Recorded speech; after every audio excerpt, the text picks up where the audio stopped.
Merci Hassina.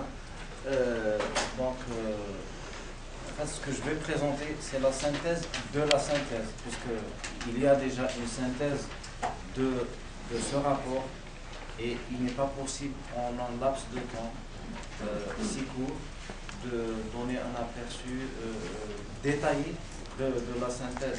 Donc en fait, on va présenter la situation globale des droits humains pour avoir une idée de la synthèse. Et j'espère qu'au cours des débats, il y aura des échanges où on pourra répondre éventuellement à un certain nombre de questions. Le communiqué de presse que vous avez entre les mains stipule clairement qu'en l'absence d'une action internationale et d'un dispositif international efficace dans le domaine des droits humains, le monde devient de plus en plus dangereux pour des millions de réfugiés et de migrants.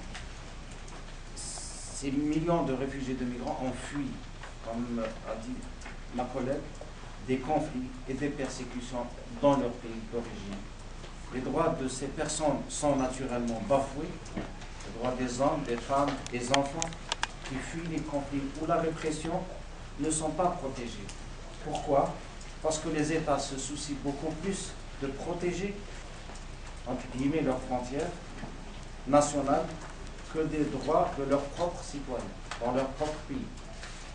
Ce dysfonctionnement anachronique grave crée une nouvelle classe d'exclus au niveau de la planète et, naturellement, ouvre la voie à leur exploitation en toute impunité par le fait même qu'ils sont dans une situation fragile et entre guillemets illégale.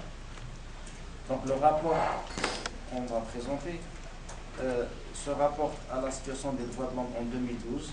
Il porte sur 159 pays et territoires.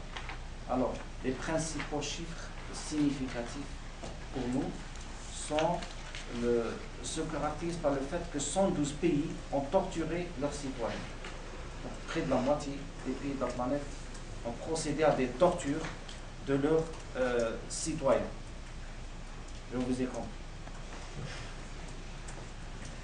Et 101 pays ont réprimé le droit de leur peuple à la liberté d'expression pacifique.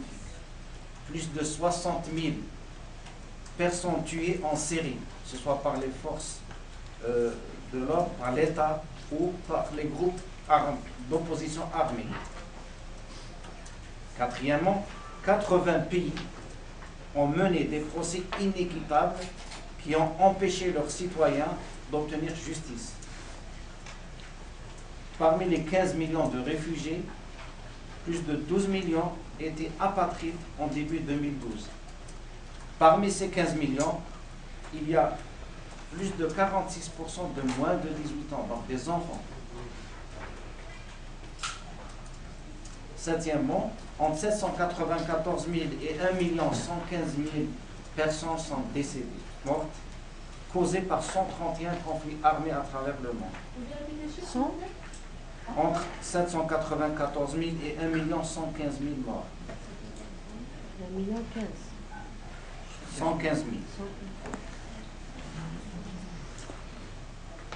214 millions de migrants, dont 15% sans papier, soit plus de 30 millions de personnes qui sont naturellement prédisposées à l'exploitation compte tenu de leur situation de faiblesse et de précarité et d'illégalité.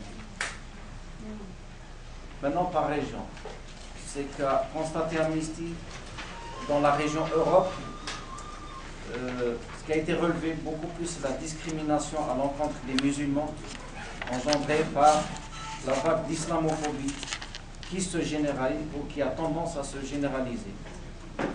À titre d'exemple, une femme voilée en France a été licenciée juste parce qu'elle porte le voile, son droit d'expression religieuse.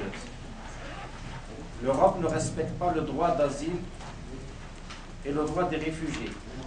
Quand on l'a dit en introduction, beaucoup plus préoccupé par la protection de ses frontières que des droits humains. Réfugiés, notamment maliens, syriens, libyens, ont été purement et simplement refoulés.